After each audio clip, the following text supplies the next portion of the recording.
It's Slate Night, the Film Fan Podcast. Now, here are your hosts, Corey and Mason. Hello and welcome to Slate Night, the Film Fan Podcast. I'm one of your hosts, Mason Schmidt, here with my best bud, Corey Knudsen. Got it right this week. Got it right this week on the second attempt. It's exciting. As well. Yeah, big moves here. We already cracked into a couple of kind of big waves, but we'll be talking about what movies we've seen this past week, as well as looking into the upcoming new releases that are on the horizon, and then diving into a little bit of the new notable developments within the world of movies as well. Corey, how you been? Been good. You already mentioned we got some Cone Big Waves here. Yep. Classic drink. It says Liquid Aloha. Couldn't have said it better myself. That's You're such a fucking tool. That's great. I actually have, we did an unboxing a couple weeks ago, or I did, of my McDonald's thing. I have a more related one that I actually want you to open up. I haven't told you about this. This is no, this is a good thing. It's not creepy. You're looking at me weird. It's not weird. Scary. This is something that is upcoming next year. And I didn't know if we were going to get this or not. I don't think everybody got this, but I want you to open it up. What does that mean? What do you mean? I don't think... Once you... Oh! Maybe I do know. Maybe I feel like I have a guess at what the hell you're talking about now. Does this have to do with Shelby Oaks? No? No, it does not. Okay, that was my only... I just wanted you to see this. Ooh! This is sick! For those who are just listening on the podcast, this is our tickets for the Odyssey. I'm guessing. So it's... When I ordered, we mentioned a while back that we got tickets for 70mm IMAX to see the Odyssey in Michigan next year. And when I ordered the tickets, they said, like, if you order these, like, you get entered into a chance to get a commemorative ticket for it. And I don't know, like, if everybody that got them, like, got this ticket, but yeah, show it to the camera there. It's pretty sweet. So it says first screening on there, yeah, IMAX 70mm. I actually have no idea what all is in frame, so I'm gonna hold it right here. This is awesome. It says like the actual theater at the bottom, Celebration Cinema. So I was stoked when I saw it. This is so cool. Holy shit. So I was excited. I have to put that up somewhere. Yeah, I think we could get a frame for it and toss it up. But it's gonna be the weirdest fucking frame that fits that. But yeah, so we'll see. But it was pretty cool to get in the mail. I got like a notification. I got a package, and I'm like, I didn't order anything, like, so I think it's this. It's a bomb. So yeah. Like, uh-oh. So this is sick. Yeah, no, it's pretty cool. I wanted to save that to show you this week, but I cannot wait to go see that. But happy that we got a little commemorative ticket. Did we decide if we're gonna drive or fly? Because that's I feel like driving. Yeah. I feel like a good little road trip out there. Sweet. Stop at some spots along the way. Chicago maybe. Yeah, that could be fun. So. Yeah, that's my more relevant unboxing than a McDonald's. I like this one more, surprisingly. Yeah, crazy. Those are really sweet. I didn't know that. I don't even remember if you mentioned that to me, that they'd send out like a commemorative ticket. But I didn't want to get your hopes up or anything, so I wanted to keep that. But anyways, getting into movies from this week, the big release was The Conjuring Last Rites, which is supposedly maybe the last movie in the Conjuring universe. Yeah. Certainly feels like it from the way that this movie ended. And I've enjoyed the franchise leading up to this. There's been a few low points. Some of the Annabelle movies, the first Nun, Curse of La Llorona, which we have up over there. There's a few middling points. But overall, I think a pretty solid franchise. The first three Conjuring movies I like a lot. Yep. Annabelle Creation's really good. The Nun 2 really good as well. So, solid franchise. And this is one we mentioned last week. We're both relatively excited for, just to see kind of how it wraps up. And this is, Ed and Lorraine Warren are taking on another case, and one that is, again, based on a true story.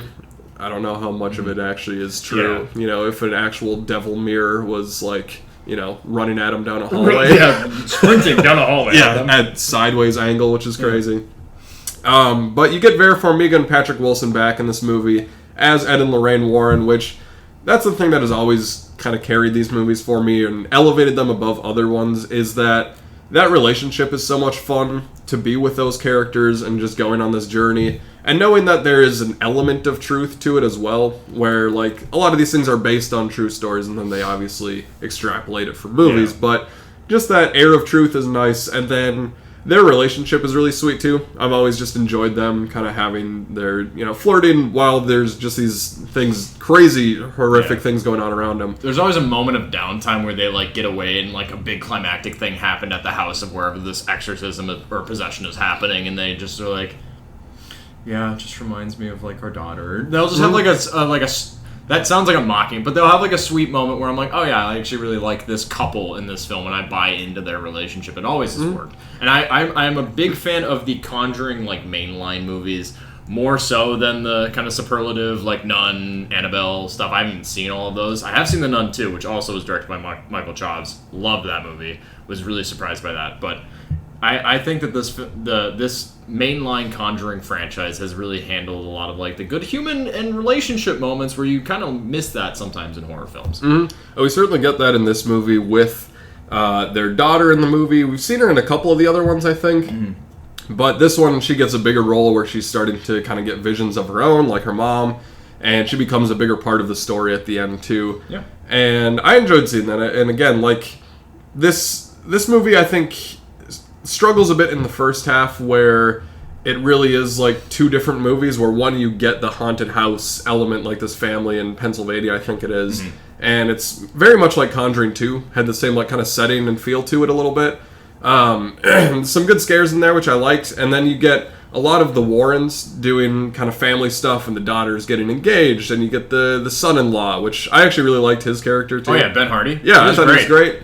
And so you get a lot of that, and then they all kind of come together at the house. It just takes a little bit too long to get there, I think. But even so, I enjoyed like all of the elements of this movie. I was just like having a really good time. It was a like kind of chilly fall morning when I saw it, and I was just like, I don't know, I was in the right mood. Yeah. It's like the first weekend of September too. I think this is a perfect movie to like get me into spooky season. I know you've been doing some like August watches, but for me, like this was the one where I was like, oh, this is a great little just entry point into that.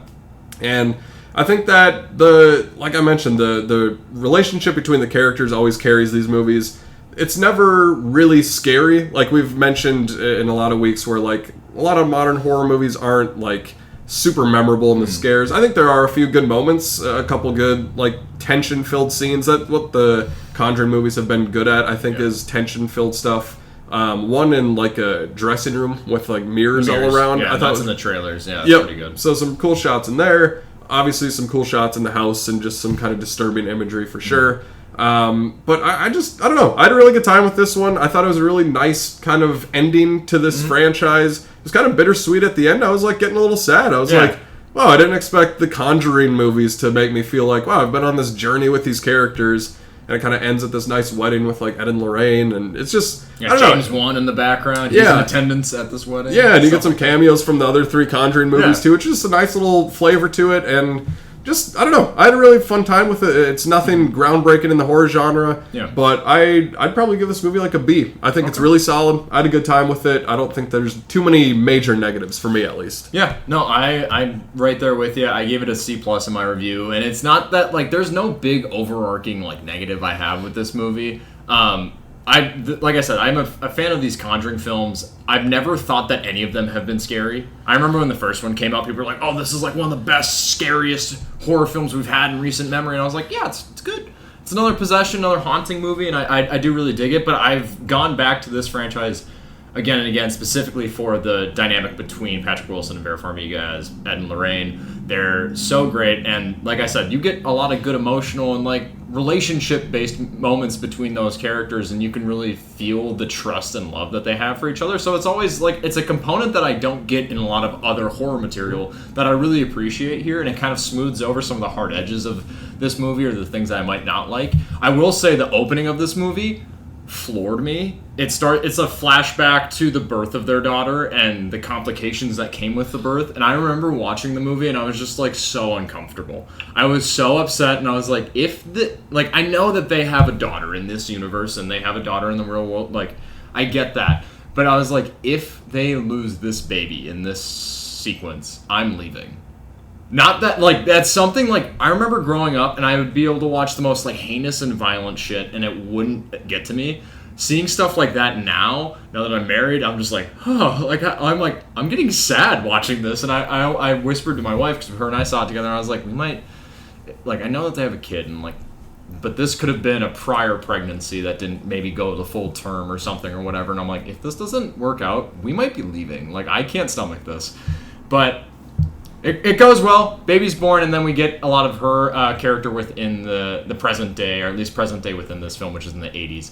And I really appreciated that dynamic and having more of the daughter having a role, and then also the give and take between like, oh, the daughter has a fiance or a boyfriend that's gonna propose, and the friction that comes with that. And I liked seeing like Ed as like the patriarchal, like, okay, like fuck, we're gonna play ping pong actually, and we'll see if you can be a part of this family. Like I liked that kind of camaraderie. This one was. Not that any of these have been super scary to me. I think this one has been the least, or at least I think the least effective in the scares it sets out to do, because it does kind of boil down to just a lot of the jump scare type of formulaic kind of stuff you get with these films. It does kind of at a point start to follow a formula. It does also have, it's a war of two halves, because you have, like you said, the story that is really about the Warren family, and then we have the haunting story. And once they kind of dip into each other and we get to that kind of third act where we're in the house with the haunting, it's like, okay, now we're back into like a Conjuring film.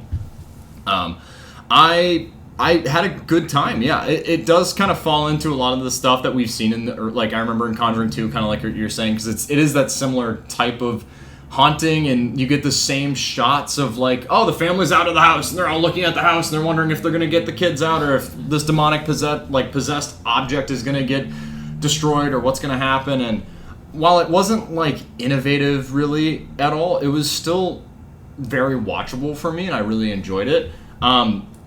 If I was going to, like, I feel like you and I would probably rank these films similarly, at least these 4 Conjuring films. It's like, I can't even really differentiate a whole lot between the first 2 films in terms of which one I think is better. I think I personally like the second one better.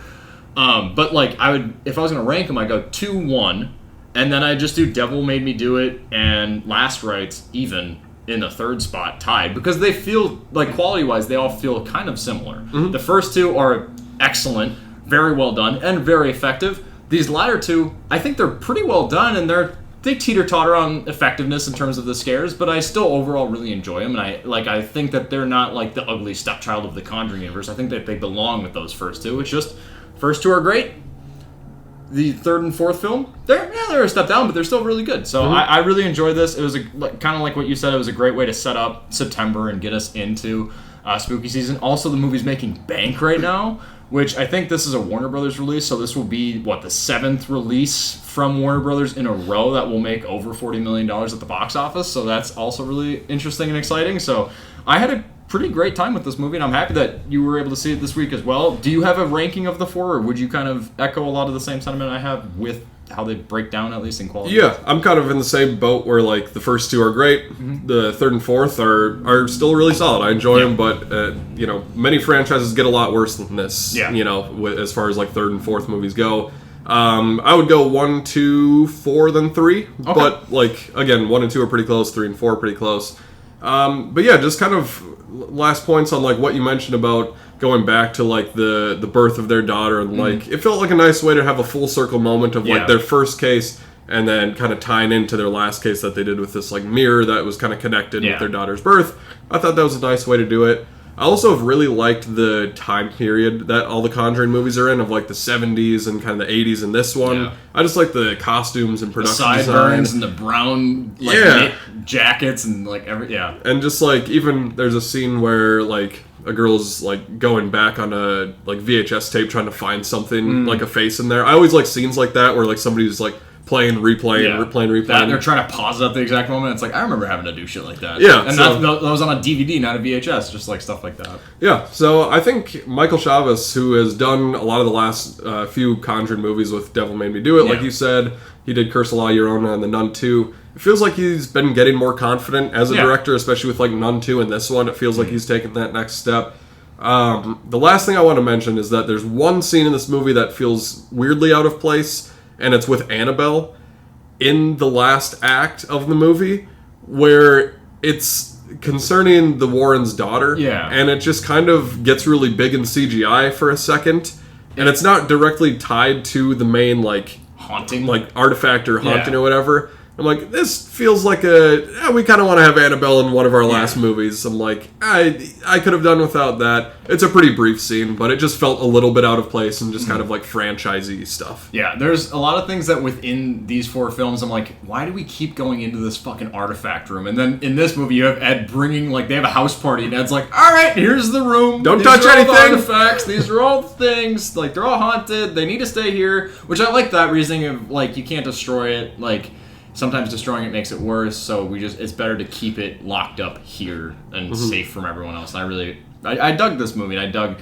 kind of how they handled the characters and where they resolved the story. And from how it feels, it does feel like a pretty good fitting end to these characters, which is just weird because, like, after finishing it, I started looking back at just even, like, photos of the originals, makes it sound like they're 90 years old, but the first film, and seeing just how young Vera Farmiga and Patrick Wilson look in those films compared to this one, I was like, oh my god, we've had this franchise going for over 13 years now, so it's just like, wow, it's so crazy, and it's a pretty consistent horror franchise, so at least this main line is. I did really enjoy it. I'd recommend going to see it, as the box office numbers are kind of being boosted right now, so that's great. But yeah, it was a good time. It's a pretty good fitting end. I do kind of agree with the Annabelle thing. I'm like, this just feels like you wanted to have your mainstay, big poster child, scary artifact in this movie a little bit more, and it felt like the Pennywise thing in It Chapter 1 when they're watching the projectors and then they like flashes and Pennywise is big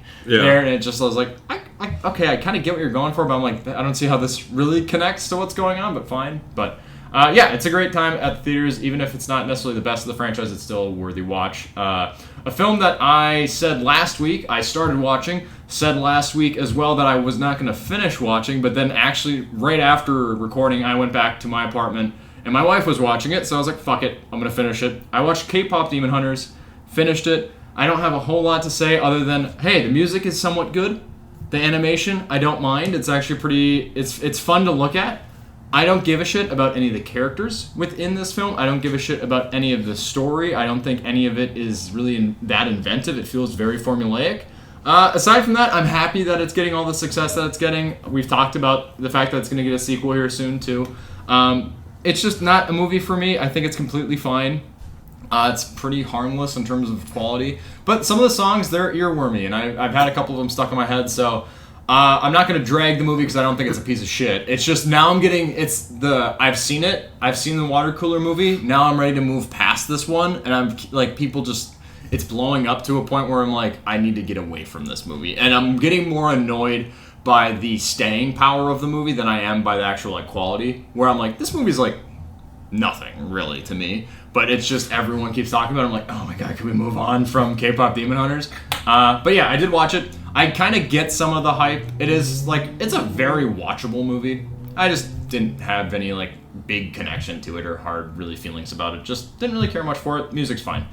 Corey, I know you're never gonna watch it.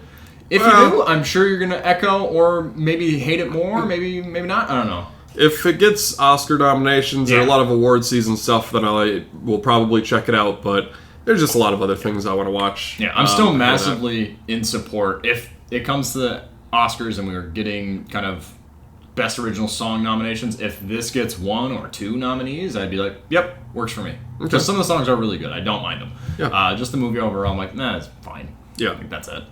An exciting thing that Mason and I went and saw earlier this week, the best thing we saw this week, kind of just was a last minute thing that we're like, yeah, let's go see it, was Jaws, the 50th anniversary re-release. We saw it in IMAX, which this movie looks so good. Perfect. Obviously, it came out in 1975. And this movie is, I think, my third favorite movie of all time. It's definitely in my top 5. We've got the poster up over here that we recently added, and this still holds up as just one of the best movies of all time. Oh yeah. Just any angle that you want to come at it from, of adapting, the book into the script by Peter Benchley. He did both the book and was a co-writer on it.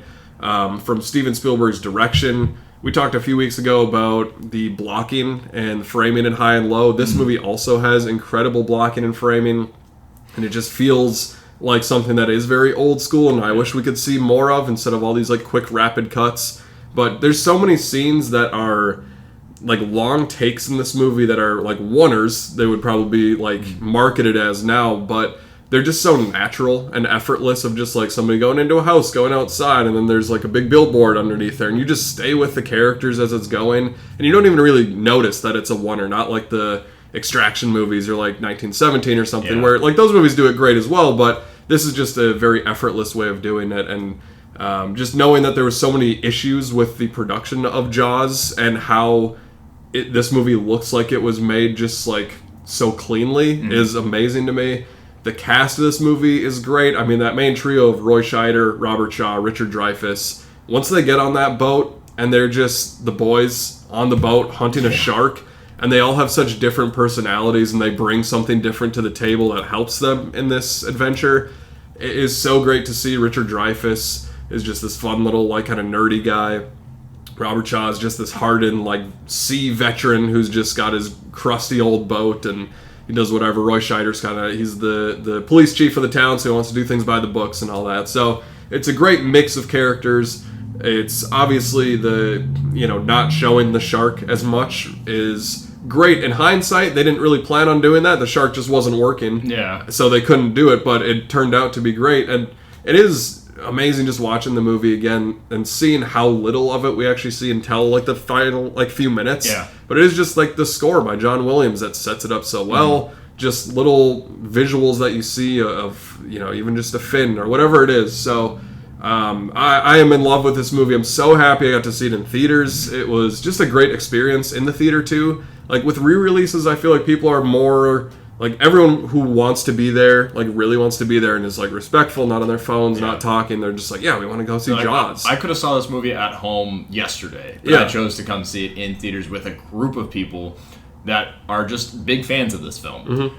Roy Scheider, Robert Shaw, Richard Dreyfuss, like you said, an amazing trio. Robert Shaw is one of my favorite performances ever in all of film in this movie as Quint. I love him. His introduction scene is maybe my favorite scene in the entire movie when he just nails on a chalkboard. And also I love the fact that he took the time to draw a shark eating someone on the chalkboard too before he fucking started scratching. But in that scene, and you get like the basically like a council meeting of a lot of the city or a lot of the town meeting up, like, what's going on? Do we need to close the beach? And the mayor's just like, well, we're not going to close the beach. Come on, it's the summer. Come on, boys. Good Murray Hamilton impression. Nice. I tried. You all right over there? I tried too hard. Wow, okay, you drank too hard? Yeah, I've been there, done that. But Richard Dreyfuss as just like this really eager, interested, like coming at it from like a scientific lens, whereas Robert Shaw's like, no, we're just hunting a beast and we're going after him. And you would never watching it not knowing, like, or if you didn't know that they had issues with the shark, it works so perfectly how little we do see of it. And it builds up to that big, show me the gas tank. Come on, show me a mountain. Like, it's just so perfectly handled. I love that. Also, this is a side note, a complete tangent, but for the show notes, we always put directed by the name of the director, and then we'll list notable, like, fucking films that they've made. So directed by Steven Spielberg. Corey put the show notes in for this one. He said The Sugarland Express, 1941, Always in the BFG. Obviously the films that you know Steven Spielberg for. But this is maybe, I don't know if it's my favorite Spielberg, but it's up there. It's just so effective in everything it sets out to do. And with how little we see of the shark, you don't really notice it because of how interesting and how interesting the characters are and how invested you are in them trying to figure this out for their town. And it's also them getting drunk and exchanging stories about scars and shit on the ship is so fun. The USS Indianapolis speech is just like mesmerizing. Oh, again, one of my favorite performances, one of the best monologues in film history. So seeing this, like, I wish I was alive in the 70s to be able to go see this in theaters. And yeah, you don't see the shark a whole lot, but to see him, my dumbass would be like, how the hell did they train a shark to do this? Like, I wouldn't think that they had the technology or the warehouse to be able to figure that out and do that on screen, and it just works so well. It stands the test of time. It never feels dated. It's just intoxicatingly watchable. And yeah, it's no notes. Like, it is, watching it again in theaters, I'm like, this movie is literally, not that there's a perfect movie, but if there is, it's Jaws. And like, my introduction to Jaws was from the movie The Ringer with Johnny Knoxville, where one of the guys is like, name any movie mention any movie to me and I'll tell you about it. And they're like, Jaws. He's like, great movie. That's it. That's all he says. And I was just like, okay, I saw that really like when I was really young, and then growing up, finally seeing Jaws. I loved this movie. Yeah, and it was like you said, it was so nice to see this in a theater with fans of this. It was the most loving viewing of a movie you could go to is when you go to a fan screening of something that's been out for a while and now it's just remastered and released back into cinema. So it was a great watch. Like you said, the score is fantastic. Everything about this movie is just a classic and there was a few things that stood out to me on a rewatch. I hadn't seen it in a few years, but one is how funny the movie is. Oh, yeah. I always forget that. And there's like just so many good little quips from everybody, and we were talking about it walking out of the theater. Richard Dreyfuss. He has so many great lines, and like when they're on the boat and like the shark takes out the power, he's like, the shark ate the lights. He ate the lights. Or even Lorraine Gary, who's also great in this movie, as the mom. Like she's like, oh, the kid's on the boat, like he's fine. Yeah. Sees the picture of the shark, like in the book, eating the boat. She's like, get off the boat now. Listen to your father. Yeah. So just a lot of good moments that break up that tension, but don't feel like they compromise the rest of the movie. And just the other thing that I kind of noticed was how a lot of my favorite scenes in this movie don't have the shark at all. Mm-hmm. One of my favorites is a dinner scene that starts off with Roy Scheider and his son sitting at the table, and like Roy Scheider is sitting with his hands and just kind of like he's very stressed about the town and like closing the beaches. He's trying to figure that out. He's just like moving his hands, and his son is just mimicking what he's doing, and he doesn't notice it at first, but then he like kind of knowingly does it. And it's such a sweet moment. And then, you know, it kind of ends with him being like to his son, like, give me a kiss. And he's like, why? He's like, we need it. Yeah. It's such a sweet moment. And then it directly leads into Richard Dreyfuss coming over and like bringing a bottle of wine and like just a good comedic scene between the bringing three. 2 bottles of wine. I don't know which one you take. He's like, are you going to eat that food? Yeah, like, he just takes it. the plate. And it's just, and that scene even starts out with Richard Dreyfuss coming in after like this really stressful day. And he's like, to Roy Scheider, like, how's your day been? Yeah. And they just like kind of laugh it up. They just chuckle. It's like great humor, great family dynamics with like Chief Brody and his family that just make this movie so perfect. I genuinely think this is a perfect movie. I don't have a flaw with it. I love it so much. It was great to see it in IMAX. It looked incredible, but they also kept the grain of the 70s, which I was happy about, because some re-releases try and like make it so like bright and pop, and it's like, I don't want that. I want it to feel like it was, but just for an updated screening of the movie. So if you haven't seen Jaws, definitely watch this movie. It's great. I mean, there's a lot of classics we haven't seen, so I know some people just haven't seen Jaws. If you're able to catch it in theaters, it looks incredible. If you have seen the movie and you want to see it in theaters, it may still be there, so go check it out, because it's definitely worth it. It's one of the most important movies of all time, one of my favorites that I just keep. When I think of film, when I think of movies, I think of Jaws. It's amazing. I love this movie, and it was just fun seeing it with you too. I had a great time. Yeah, it was awesome. And like, this is a movie that if it was it could be released today, and aside from maybe like the aesthetics of it and just the overall look and like the grain and all that, it holds up so substantially well. It's so well done. And I also the biggest surprise for me is how violent and aggressive this movie is. And it's like PG, but it's also in the era of where there wasn't a PG-13, and it's not quite an R rating, but so we're just going to do parental guidance.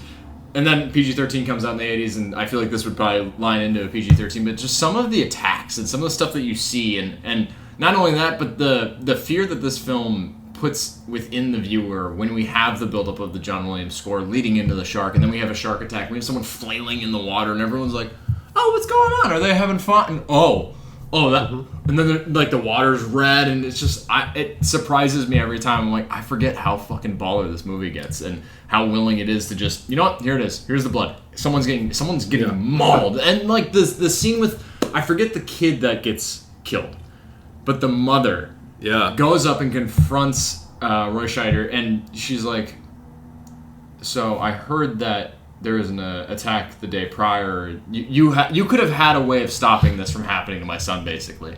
And just smacks him.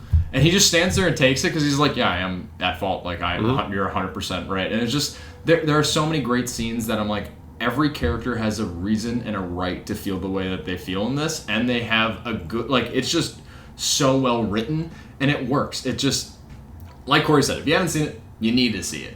And I'm not one of those people that's like, oh, you need to see this movie, because I hate it when people do it to me. But Jaws is one of those where I'm like, do it as fast as you can. See this movie as fast as you can if you haven't. And if you have seen it, rewatch it, remember how awesome it is, because it, like Corey said, it is one of those perfect movies that I would be like, yeah, needs to be like, that is, if there's a vault that we need a fucking time capsule save for the end of the world, Jaws deserves to be in that vault. Yeah. It is perfect. There's a lot of movies that get into pop culture and have a moment, but not a lot of movies have a direct tie to like an activity you do. Yeah. Anytime you go swimming, even as a kid, if you haven't seen Jaws, but like one of your buddies is like, dun, yeah. like everybody knows what that is. Even without seeing the movie, you know that. And like even as a kid too, like so like when I'd go up to my cabin just in the lake, I'm just like swimming around. I'm like, oh, I'm a little uneasy right now. I'm just like after watching the movie for the first time. So it's just like very rare that a movie like drives its way into like a very normal activity that you do, like aside from just the big pop culture,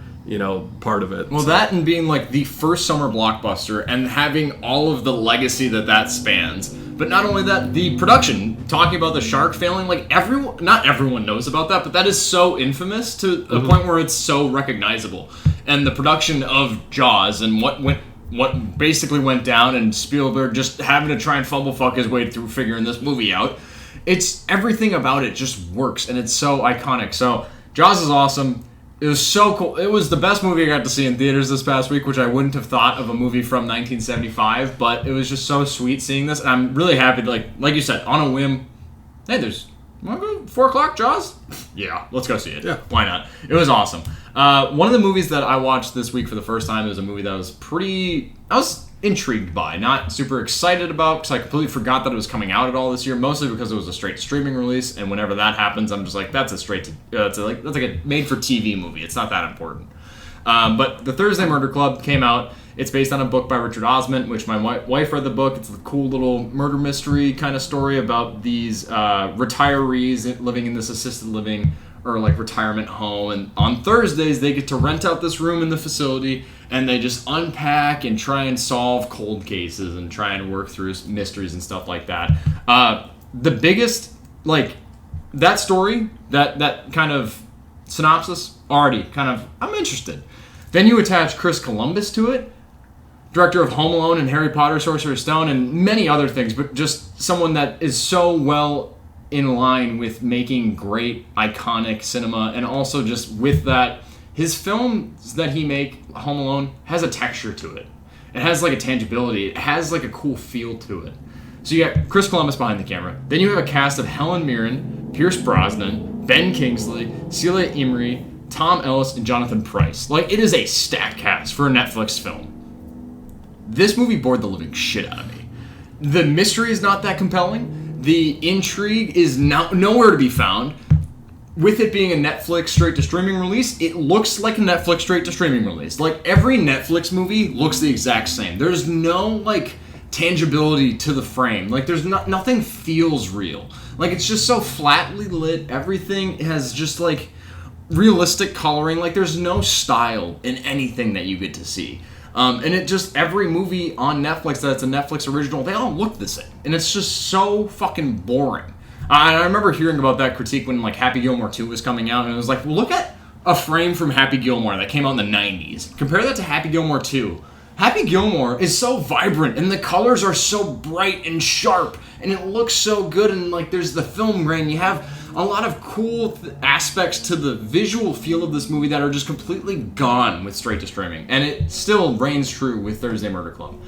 Aside from that, I'm not going to say much more because I have nothing. I don't remember things about this movie, and I watched it pretty intently. I was excited to watch this. The cast is good. Otherwise, literally anyone could have directed this movie.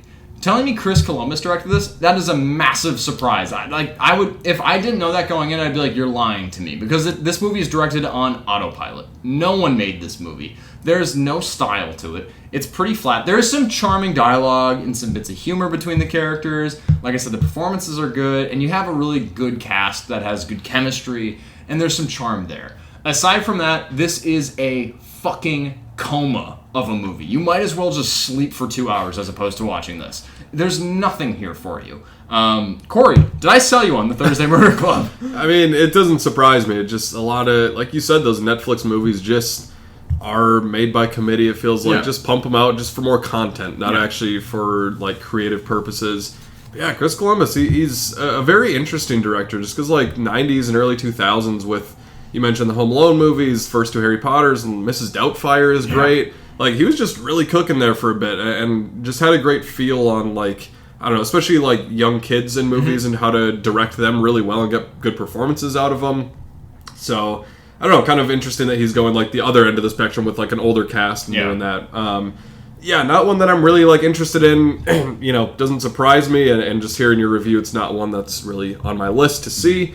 Something I caught up on this week, I was really excited about. I've been wanting to watch it for a long time. I know you watched it earlier this year, and that is Predator, Killer of Killers. I have been waiting to get Hulu because there's a bunch of things I want to watch on there. We'll get to Alien Earth in a little bit, but Predator, Killer of Killers is an animated movie that is essentially an anthology movie, and you have sort of in the same vein as Prey, where you're going to a different era, a different time period, and a warrior fighting a predator. So you get a first story of these Vikings, and the second story is of samurais. The third story, you get a World War II fighter pilot.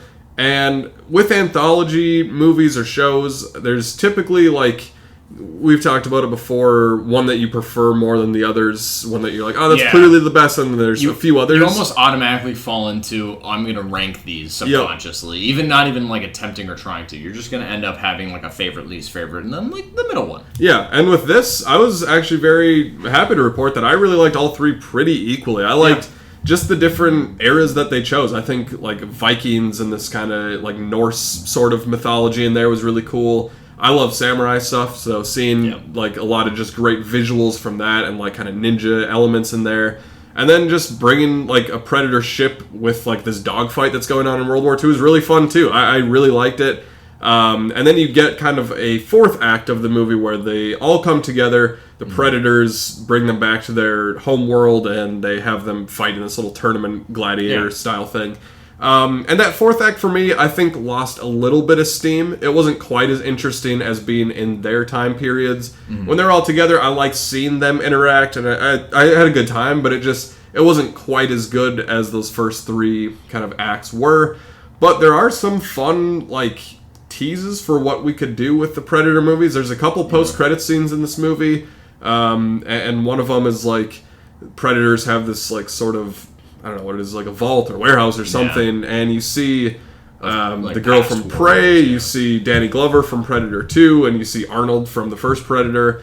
And that's, I think, kind of part of what works so well about this movie, is that with animation, you can do that, and I'm like, oh, okay, that's fun. That's like an interesting idea. If they did want to do another animated project down the road and somehow bring those characters back, I'm fine with that. Like, that could be okay. If this were to be live action, they did like a CGI Arnold in the thing, I'd be like, why are you doing that? Terminator Salvation Arnold. Yeah, something like that. So I think overall, just like that idea, but also of this movie, like being able to do a lot of cool out there visuals in animation just works so much better than doing it live action, because you can really just do what you want to do fully and realize that. So I enjoyed this movie a lot. Michael Biehn is in the voice cast. He's in the World War II segment, which is great to just hear him. He's got a distinguishable voice, and now have him a part of the Predator franchise. Yeah, Predator, really cool. Terminator, Alien. Him and Bill Paxton, kind of all being in all three of them is cool. So I really dug this movie. I was telling Mason I was more excited for this one than Predator Badlands coming out later this year. Yeah. Still excited for that movie. But I just think this one kind of nailed what a lot of people were wanting from Predator, of doing something a little bit different and not just doing another, like, people in the jungle fighting a predator. This is like, cool, go to different eras. And if they even wanted to do another one of these of 3 more eras of doing something else, I'm down with that too. So really love this movie. I wish I could have seen it in theaters because it looks great. I really like the animation style. I think it's cool. I know that some people are a little iffy on it. I dug it. But if you're a fan of the Predator movies, would highly recommend this. If you're a fan of good animation, I would recommend it as well, because it's my favorite animated movie thus far this year. Yeah. No, I'm happy that you finally got to sit down and watch this. This is like one of the movies that every time I come over to record, I always like, did you watch this yet? Did you watch this yet? I'm happy you saw it. The animation, like you said, it is awesome. I love the style of it. I love the distinct time periods. I think between the original Predator from 87 and then Prey and now Predator Killer of Killers, I think these three films have had the best understanding of what we want in a Predator movie. While I agree with you that the kind of epilogue or that fourth act when we get the characters kind of intertwining and like on the Predator world and them figuring it out and they're almost in this gladiator type scenario, it is like you said, kind of the lesser of the movie in terms of what's going on, and it's like I really just like the specific time settings. I do like the camaraderie of them just trying to figure out how to work with each other. They're like, you're a Viking, you're a samurai, I'm a World War II pilot. Like, none of us have common ground in terms of how we talk, how we work, or how we're gonna get out of here. And I just like seeing them kind of like fumble fuck their way out of it. So this is such a very fun and very visually arresting animated film. Again, put it in theaters. Why not? You have nothing. Like, I don't understand. I still don't get the streaming mentality of not putting anything in theaters. You're just missing out on money basically by not rolling it out and having at least someone come and see it and support it on the big screen. When I saw it, they didn't have the Dutch and Danny Glover editions. It was just the woman from Prey. What's her name? The actress. Amber Midthunder. Mm-hmm. They just had Amber Midthunder. And I was like, that is a perfect tease. And I love that Dan Trachtenberg is kind of handling his own little trilogy of Predator movies. I kind of also agree with you. Like, I'm excited for Predator Badlands, but I'm like, I don't think it's going to be as good as this one and Prey. I'm just like, I don't know. I watch the trailers and I'm like interested enough, but I feel like we've had some really good stuff. I don't know in terms of what we have coming down the docket, but I'm super excited. This is the best and most consistent Predator projects we've had in a row. So it's just like, wow, hey, who would have thought that an 80s franchise is just going to start killing it randomly in 2020? Or the 2020s, I should say. But I'm happy you saw it. And yeah, having Michael Biehn in this franchise is just like overdue at this point. A movie that I bought last week and I mentioned it on our physical media roundup was The Warriors from 1979, which is directed by Walter Hill. Again, I did the show notes on this one. I wanted to throw in specifically films that Walter Hill directed. You have 48 Hours, which is a classic. But love it.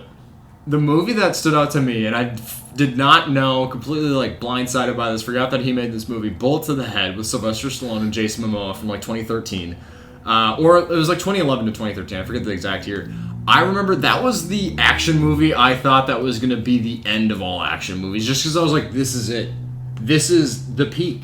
We had, like, in the trailer, you have like a muscly, shirtless, late 60s Stallone with a gun. Just like, oh! And then you have Jason Momoa with an axe, and they have an axe fight. I was like, this movie's going to be sick. I eventually, like, I never saw it when I was a kid, then I watched it when I was an adult. Movie's not good. Really pretty ass, actually, but it's enjoyable for like the reasons of the nostalgia that I have associated with it. But I just thought that was a fun thing. I wanted to bring that up. The Warriors is also kind of like this classic gang movie from the 70s, and I feel like there's a lot of movies that when they come out, the reference pointer, oh, this movie's like this and this, or this meets this. I feel like Warriors is a film that always gets referenced in that kind of aspect. It's about a street gang known as the Warriors, and they're having to fight their way back to their territory because every gang in New York is now after them.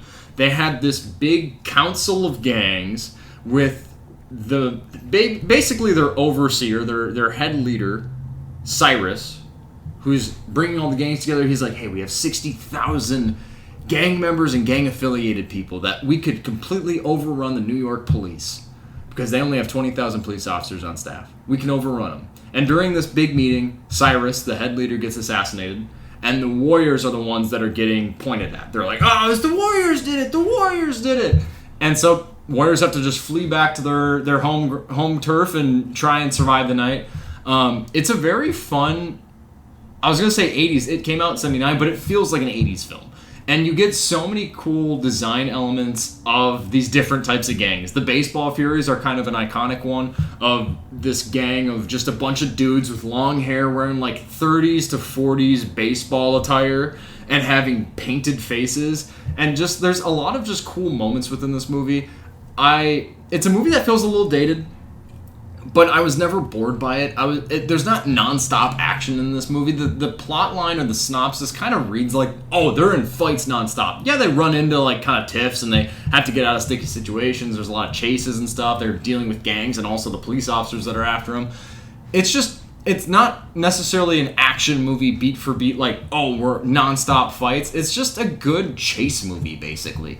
And I really was endeared to the gang. The gang consists of Michael Beck. We got James Remar in this film. He's one of my favorite parts of this cast. Sadly, his character at a certain point kind of gets sidelined based on his horrible ideas and inhibitions to just fuck himself. But overall, I was really pleasantly surprised by this movie. I remember the thing that tipped me off to this film was, I remember when I was like in middle school, I would go home after school, I would play Sims, I'd eat like a full fucking sleeve of Oreos, watch Good Luck Charlie, and then towards the end of the night, fuck it, I'm gonna throw on Watch Mojo and watch a bunch of random top 10 lists. And I remember the Warriors got brought up, and there's an iconic scene that I remember from that top 10 list that then when it happened in this movie, I was like, fuck yeah, there it is. And there's a scene where the main antagonist has these 3 bottles, and I believe that this scene was improvised, or wasn't originally in the script at least, but he's got 3 bottles, and they finally show up to the Warriors, and they're cornering them, and they're in a car, and he's got the 3 bottles, he's just like clinking them, and like clink, clink, clink, clink, clink, clink, and he's, Warriors, come out to play! And it's just, that scene is so awesome. It sticks out in my head for a lot of nostalgic reasons like I listed, but also it works so well. That's so ballsy and badass in the scene of just like this dude with a whiny voice. The dude's like 5'6", so it's like you're not physically the most intimidating, but him just, Warriors, just unhinged. It works so well. This is such a fun, it reminds me of like watching The Outsiders, which came out in the 80s, of like just like gangs back in that time. I think that The Warriors sets itself up for a good kind of modern retelling. Not that I think that you could necessarily set it in like today's age, but I'm like, you could do like a semi-post-apocalyptic take on this and still have like a similar story of like, all right, we got to get through the night, we need to get back home, and all that stuff. But I really dug the cast. I dug this movie. It was a film that I feel like will become somewhat of a classic to me, and I'll watch more and more in years to come. But if you haven't seen The Warriors, Corey, I don't know if you have. If not, I would recommend for you to watch it. I don't know if you're going to love it, but I think it is a good movie and you'd have a good time with it. Yeah, this is one that's been on my list for a long time. I haven't seen it, but the scenes you mentioned, I've seen some of those iconic lines. Yeah. And Walter Hill, you mentioned 48 Hours. I love both 48 Hours movies with Eddie Murphy and Nick Nolte. Nick Nolte. I'm Nick Nolte. What a guy. He was good there for a while. Yeah, before he fucking lost his shit. Him and Gary Busey need to be in a buddy cop movie about buttered sausage. Buttered sausage. That would kill. But I know Walter Hill, he's been a producer on like almost all the Alien movies, I think, too. Yeah. So he's been very involved with those. So, yeah, one I've always wanted to see and we'll probably check out soon here. Moving into TV stuff, it was actually kind of a big week for me, personally, just watching a lot of stuff. We had the 3rd episode of Season 2 of Peacemaker. This one, we get Peacemaker going into this alternate dimension, and he meets up with the Harcourt there. We see, again, spoiler alert for this episode if you don't want to know anything, but we see Rick Flag Jr. We get Joel Kinnaman back. That was great to see. I loved it. Awesome. Yeah, he pops up, and it's revealed that him and Harcourt had a relationship before he got killed in the Suicide Squad. So that was interesting to see, and just kind of, they mentioned Enchantress too. Yeah, Jane. So I was like, what all are we including now? In my head, I'm like, that doesn't exist, but Jane as a person exists. I'm like, wow, we're getting messy here. Yeah, I'm like, let's try to figure it out. Let's not add too much to this. Like, is Cara Delevingne showing up at some point in one of these love movies? Of God, don't. We'll see, but I did like the bit of Peacemaker going to the office, the Argus office, and Rick Flag is just like looking over the like dividers at the desks, which is what they're doing, just like tripping over garbage cans. He's a little bit more of like a bumbling version of Rick Flag, like he was in the army, but now he's just like at a desk and he's like, I told you guys not to have this garbage can here, after he just like kicks it over and shit like that. So great to see Joel Kinnaman back. Love that. And then we get, I think it was the Sons of Liberty, they're called, this like villainous group that were trying to set off a bomb, and Peacemaker stops them. Just some cold-blooded kills. It was great. Just in like this stairwell, he's just like mowing down just headshots of dudes. Just they're all running up on him. It's towards the very end of this big climactic thing, and he just has a boom, boom, boom, boom, boom, done. And it's like, fuck, if Batman could just kill, movies would be done in 5 minutes. Yeah. Oh, yeah. So it was a really fun sequence to see. And then we get Keith coming in at the end. Yeah.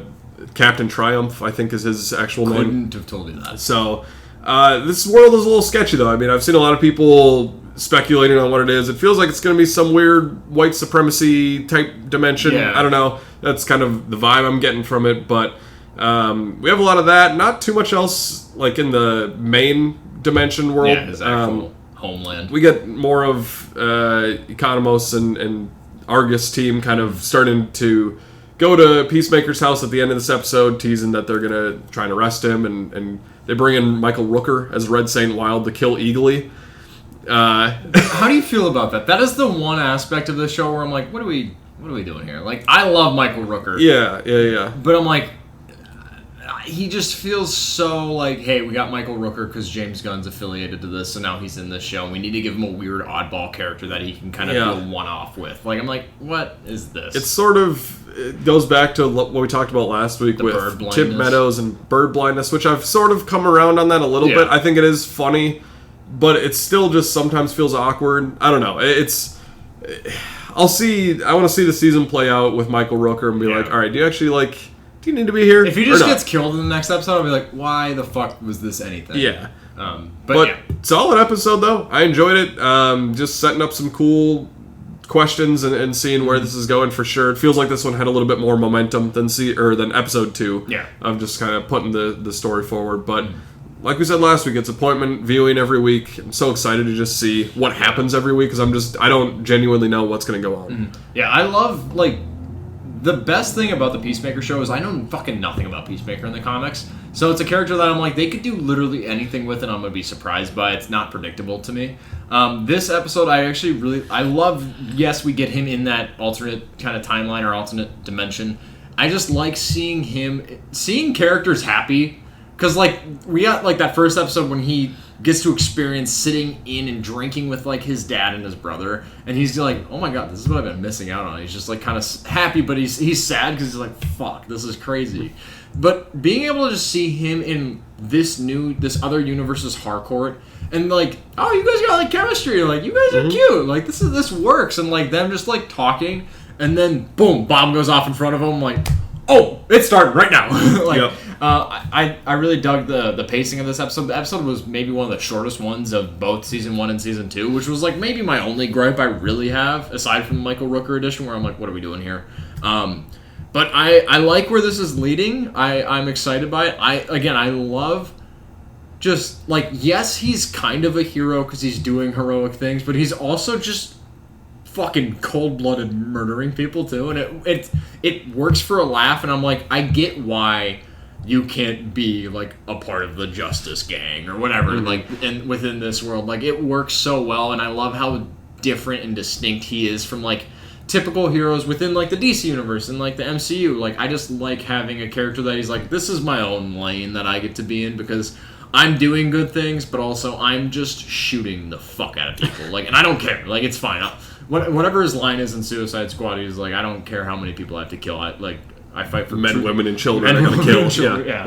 So I'm a big fan. Again, this is of the shows that are really running right now. A lot of the bigger name ones. This is the one that I'm like the most excited for every week to sit down and watch. So this week I also caught up on Alien Earth. I've been meaning to do it last week, but I finally did it. I got caught up with 5 episodes now. And I've been digging this show, kind of touching on both Alien and Predator franchises this week, which was kind of fun to do watches for both.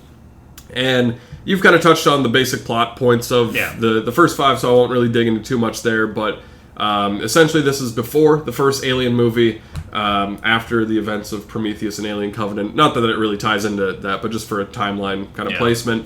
And I like the idea of doing a lot of great world building. I think that's what the show does best, is giving us these 5 different corporations. We've only really known about Weyland-Yutani through the movies, so to see, like, Prodigy is kind of the main other big one, and you have a few other groups that are all kind of battling for control through technology and through different places on Earth and throughout the world. I enjoy that. It expands what we know about the Alien franchise into more And it also does that with a lot of the creatures as well. We've seen the facehuggers, we've seen the xenomorphs, but we have some cool, like this little eyeball octopus thing. Yeah, that can like take out an eye of a sheep and like, or anything, and go in there and like become, like take over that being, which is fun. You get these really gross, like little parasites that go and like suck the blood out of somebody, leeches, like get a little like sack of blood. And I'm just like, there's a scene where I think it's the first or second episode where like two guys are tied up to poles and like they can't do anything and they're just like feeling this thing crawl. Like that shit is just terrifying to me. So just like cool new creatures. There's some cool like new guns and technology. One of the characters, Moro, I think it is. He's my favorite character in the show so far. He's this cyborg that he's like a human who's kind of genetically enhanced, and he has like these weapons where like one of them is to like essentially make a big bag for the xenomorph, where he just like shoots, like sprays something and it can transport it around. But then he also has like this like stun gun basically that he can use for stuff, which is something new that we've seen in this franchise, because any other time it's like, all right, well, we can't cut the thing because the acid's going to go everywhere, and we can't, like, if we shoot it, we're going to kill it. He wants to kind of preserve it a little bit. So just new things they introduce within the show that I really like. But it does still have that old school Alien feel, even with the logo coming up every week. I love, like, just the part of each letter coming up. Also a great way to do the previously on segment without saying previously on, but just, like, having the logo come up. You get a few little flashes of what we saw in last week, and then like a little tease of what's coming up, even if it doesn't come in that episode. It's like, ooh, what's coming up in maybe the future. So great feel to the show, cool new expansion of this world, and I think it does have a good balance of that heady sci-fi where we're getting this prodigy experimenting on doing these hybrids of like a synthetic body but putting a child's mind into it, and they do a good job of differentiating that in the opening text of the first episode, where like we have humans genetically enhanced, we have fully synthetic androids, and then we have a hybrid of both. Yeah. That's a great way to like do exposition or kind of catch you up on it without feeling too like monotonous and all that. So really like the heady sci-fi stuff they're digging into. There's a whole lot of like Peter Pan and Neverland, which, you know, this is now owned by Disney, so it's like, I wonder if that was a part of it at all. Also, we get Ice Age, we get Sid. You've probably seen the picture of Sid the Sloth. Just like faded, yeah. Which, like, seen it out of context, I was like, what the fuck is this? But, like, it makes sense for the show. But you also do get some really good action. You get some good xenomorph stuff chasing them around, the other creatures as well. The 5th episode is my favorite so far. It feels like that first Alien movie of just like, the creature's loose, we're trying to figure it out. And the ship is also crashing right now, we have to figure that out. So just a lot of good moving pieces there. Really dig at the show. I think it's a great addition to the franchise. Noah Hawley, the showrunner, seems to just understand and have a love for those original movies. And I really don't have many flaws with the show. I've just really been enjoying it, and I can't wait to see what comes up as far as just expanding this world even further. Yeah, no, the cast has also been a main, like, positive for me.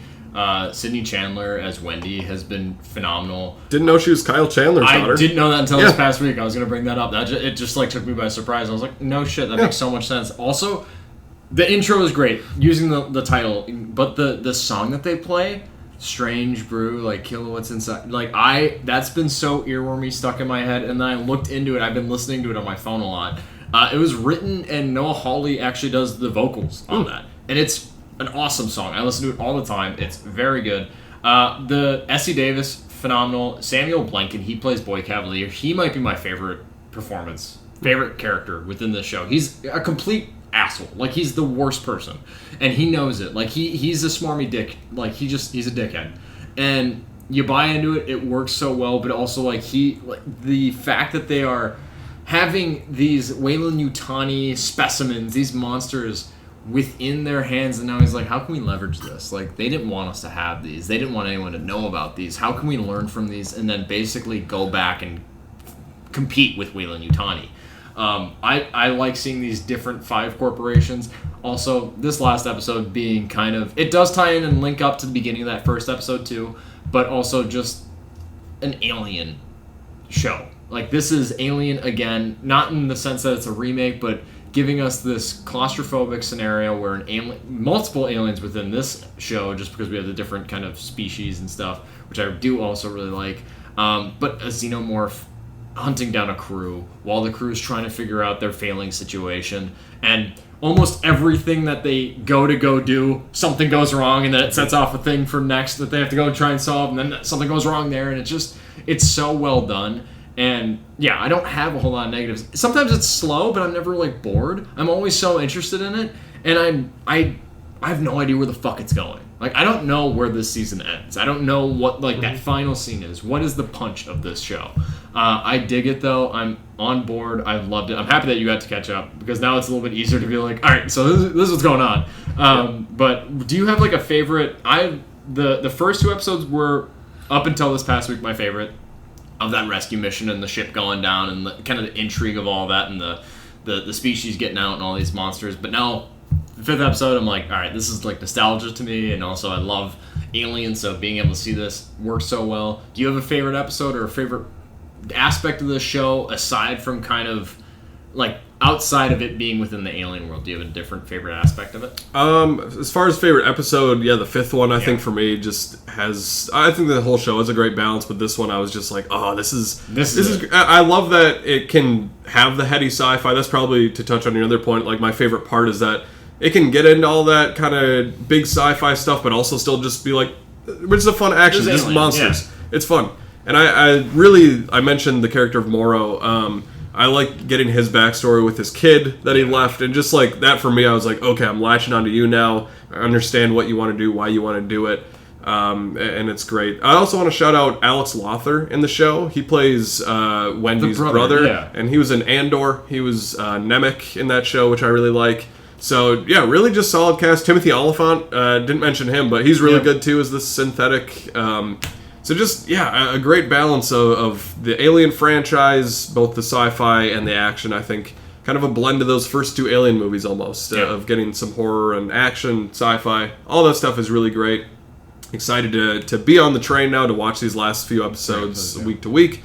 The last thing of TV that I watched this week was The Paper, Season 1. We forgot to mention that it was coming out last week, but I am a huge fan of The Office. We're both big fans of The Office. It's my favorite comedy show of all time. Best comfort show there is. It's incredible. It's such a iconic show for at least people of our generation, for sure. Of like, at the time when it came out, it wasn't a huge thing, but just over time, it's just grown and grown and grown. Jim Halpert, played by John Krasinski, is my favorite character in anything ever. I love Jim Halpert. I think he's great. So I was always going to watch this show, and I was always like, I don't really need this. I think you could do something else. Like, even if you did, like, Parks and Rec is from some of the same creative team, but it's a different show. It's its own thing. I thought you could maybe do that, but they chose to do this as a spin-off, and they very clearly explain how we get from the end of The Office to where we're at now with Dunder Mifflin. What happened there. I won't spoil any of that right now, but essentially this is at the Toledo Truth Teller in Ohio. Domhnall Gleeson comes in as the editor-in-chief, and he's trying to run this little ragtag paper that isn't really successful. A lot of people that aren't journalists that don't really know what they're doing, which is kind of a fun element to it. And maybe because I work in news, just as a journalist myself, I like seeing these elements of like small-scale stories, because we don't get to do a lot of like small stories. I'm at a like bigger station, so it's a lot of the big stories. But these people are just like, what's the parking situation at this park? Like, that affects people, and like little things that kind of matter to small town communities that they're digging into. I don't know. I'm kind of surprised by the show so far. I liked it. I thought it was pretty fun. It's not as funny as I hoped it would be. There are a few jokes that I really laughed at. Tim Key has a lot of them. We talked about him in The Ballad of Wallace Island, which is a great movie, but he's really good. I like Chelsea Reese a lot too. I don't think I've seen her in anything before, but she's kind of the main, one of the main characters along with Domhnall Gleeson. And it's just a fun little team that you kind of get to love over the course of this first season, at least. It's 10 episodes, and they're all like 25 to 30 minutes. So I was just kind of getting invested along the way. I like the new theme song that they do. Obviously, it's a tough thing to live up to with The Office, just the iconic theme that it has. But it just also kind of kept growing on me over the course of time. And I really like where the first season ends, as just where the characters are at and kind of setting up things for the future. And I think this show has a lot of potential now that it has the premise and the characters set up to maybe dive into a little bit more good joke writing and like being a little bit funnier than this first season was. But I was never bored by it. And even though it wasn't that funny, I was never like, oh, this is bad. Yeah. I was like, I still enjoy being with these characters. I like it. I love The Office. I like this show. You get Oscar back as well, so he's kind of a fun little bridge between the two. But I would actually recommend it. I think that maybe a lot of people are like, oh, I don't need a spin-off of The Office. But I think it's worth checking out, and I think that there's a lot of potential for future seasons. All right. Yeah, I haven't watched it yet. I don't have Peacock, and I don't like ever want to get Peacock, but I think there are some projects and stuff that's coming out that I'm like, all right, well, I might have to. The Paper being one of those projects, just because I'm, like Corey said, a massive fan of The Office as well, so I didn't need this show, but the cast attached to it really works for me. I love Tim Key, so I'll definitely be checking it out sometime soon. I think it's interesting that they dropped a full season of it, not like a week-to-week release schedule, or a rollout, basically. So I kind of like that. Maybe I'll just get Peacock for a month and watch through all of it. I feel like based on what you're saying about it, it sounds... A lot of people didn't love the first season of The Office. Or at least a lot of people look at it as being like the lesser. It's not as funny. They're still figuring out what they're doing. But I go back and watch those episodes a lot, especially basketball. Basketball is one of my favorite episodes of The Office. Diversity Days. Yeah, Diversity Days is awesome. So good. So I'm like, I'm sure the show, like, with its first season, especially since, like you're saying, like, all right, the quality's there, the story's there, the comedy's kind of starting to bleed in. I'm hoping that they just kind of increasingly find their footing and especially work that comedy into it more within kind of each occurring season. I'm excited to check out eventually. Like I said, I'm intrigued by the cast, and I like the ties and from what I do know about the ties to Dunder Mifflin, I'm interested in that too. So it's a show I'll probably check out sometime soonish, honestly. Or I could see myself doing it pretty quickly, or I could also see myself waiting until season 2 comes out, because that's another thing. They greenlit season 2 after the first, or before this first season even really aired. So I'm like, you know what? All right, if they're that confident in it, I'm sure that they have big plans for it. I'm excited to check it out. So maybe I'll wait even to that point so I can watch season 1 and 2 back to back. Moving into new releases for this upcoming week of September 12th of 2025, we have a couple of notable mentions or notable movies coming out. The biggest one, I feel like, that it's kind of, at least for me, been everywhere and slowly really seeping it. Like, their marketing campaign's kind of starting to kick in. Also, they did a big special release of it or viewing of it in theaters. But The Long Walk, directed by Francis Lawrence, who did all the Hunger Games movies and Constantine and Red Sparrow. Shit, I didn't know he did Red Sparrow. Do you like that movie? I enjoyed that movie. The movie made me feel like sick to my stomach. Yeah, made me feel a little sad. But I was like, fuck, this movie's like ballsy. I really appreciate that movie. I don't know if I love it. But Long Walk, starring Cooper Hoffman, who I've really grown to love, David Johnson, who was amazing in Alien Romulus. You got Charlie Plummer, Ben Wang, and Mark Hamill as well. The film is about a group of teenage boys who compete in an annual contest known as the Long Walk, where they must maintain a certain walking speed, which I believe is 3 miles per hour, until the end of this walk, or until they're the last one standing. If they don't, boom, they get shot. The trailers have worked for me. It's based on a Stephen King, I think, short story or novella. I don't 100% know. I haven't read a whole lot of Stephen King. I've read The Shining, and that's basically where it ends. But I'm interested. The trailers look good. Anything that Mark Hamill's in, especially the way he looks in this movie, where he is just outright a villain and just barking orders at these kids. It has a great cast, so I'm kind of won over for that. This is of the bigger releases that we have coming out this week. This is the one that I'm more likely going to go see first. So I'm excited for The Long Walk. Corey, how about you? Yeah, this is one I remember seeing the... Excuse me. Well, we're both talking through burps right now. That's why I passed it to you, because I'm like, oh, I can feel my throat. Right as I was having mine. Yeah, no, this is... I remember seeing the trailers a while back and being like, maybe I'll see it or not. I don't know. We'll see. Yep. But then just hearing a lot of good reactions from people that we follow. Yeah, just saying that it's really good. Being a Stephen King project, it's always going to be interesting. Mark Hamill, he's going 2 for 2 with Life of Chuck in this movie. Yeah. Stars Stephen King stuff this year. So this has gone from one that I'm like, I don't know if I'll see, to being like, yeah, I'll definitely check it out this week for sure. It looks very interesting. One long-delayed sequel that we have coming out this week is Spinal Tap 2, The End Continues. I've never seen this as Spinal Tap from the 80s, but it comes from Rob Reiner, who had an insane run in the 80s and 90s. Stand By Me, Princess Bride, When Harry Met Sally, Misery, and A Few Good Men. That's a wild run of such different movies, of like rom-com. Through multiple decades. Yeah, of like coming-of-age movie, a fun, fantastical adventure, rom-com, horror movie, great courtroom drama. Like, that's awesome. I love like that run of movies. They're honestly just some of my favorites. So I'm very curious about this one. I like Michael McKean a lot from Better Call Saul. Mm-hmm. He plays Jimmy's brother.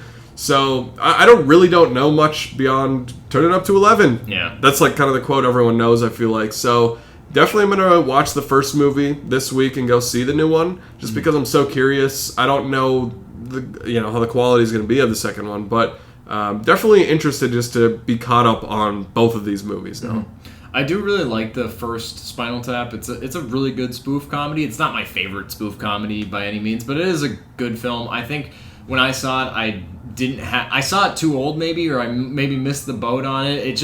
I don't have that attachment associated with it. And then I remember hearing like Spinal Tap 2 being in discussion for so fucking long that I didn't even like take it to like being an actual project. And then I feel like it got announced and we got a trailer and now it's coming out all within what feels like a month.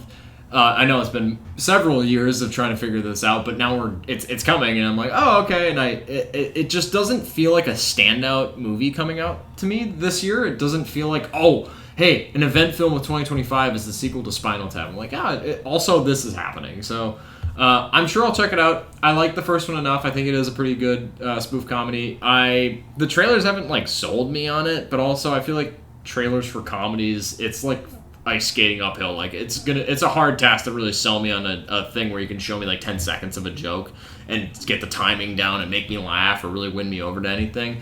I'm happy that some of the stuff, like we're getting a lot of the cast back and Rob Reiner directing. I'm like, all right, Rob Reiner directing. I haven't seen a Rob Reiner directed film in theaters, so boom, here we go. So I'm excited to see that.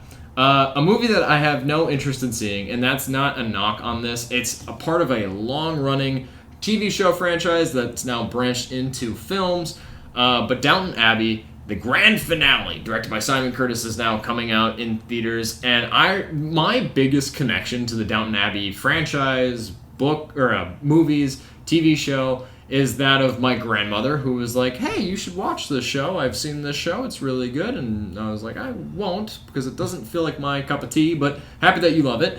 And then not only that, I used to be a manager at a movie theater in Minnesota, and I worked during the last Downton Abbey film release. I forget what that one was called, but it came out in theaters, and our theater was positioned right on the other side of the street from like a 55-plus apartment community. The Jerrys flocked across that street to this movie. They fucking, like, our amount of tickets sold per screening of Downton Abbey, whatever that movie was, fucking skyrocketed. And I hope that this movie makes bank. It's not necessarily for me.